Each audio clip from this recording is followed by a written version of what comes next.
মানুষ হিসাবে একজন মানুষ আরেকজন মানুষের জন্য, একজন মুমিন আরেকজন মুমিনের জন্য আয়না স্বরূপ। একটা মিসাল দিলে, একটা উদাহরণ দিলে বিষয়টা খুব সুন্দর করে বুঝে আসবে। যেমন মনে করেন, আমি যখন আয়নার সামনে দাঁড়াই, তখন আয়না কিন্তু আমার দোষ, আমার ত্রুটিগুলো আমার কাছেই বর্ণনা করে, অন্য কারোর কাছেই বর্ণনা করে না। ঠিক তেমনি ভাবে আপনিও যখন আয়নার সামনে দাঁড়াবেন, আয়না আপনার ত্রুটি, আপনার দোষগুলো আপনার কাছেই বর্ণনা করবে, অন্য কারোর কাছে বর্ণনা করবে না।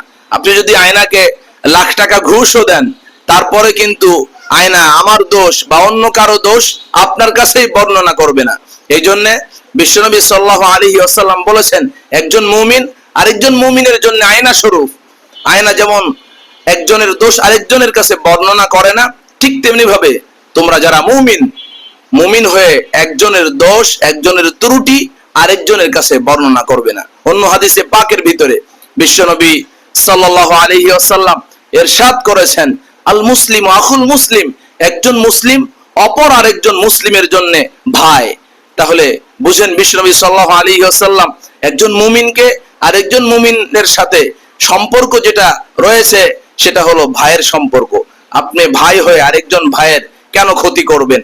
একজন ভাই হয়ে আরেকজন ভাইয়ের কেন আপনি দোষ ত্রুটি মানুষের কাছে বর্ণনা করে সমাজের মানুষের কাছে আপনার ভাইয়ের ইজ্জত সম্মান আপনি কেন নষ্ট করবেন? এটা করা যাবে না। বিশ্বনবী সাল্লাল্লাহু আলাইহি ওয়াসাল্লাম আরো মজার একটি হাদিস, খুবই গুরুত্বপূর্ণ আরেকটি হাদিস বর্ণনা করেছেন।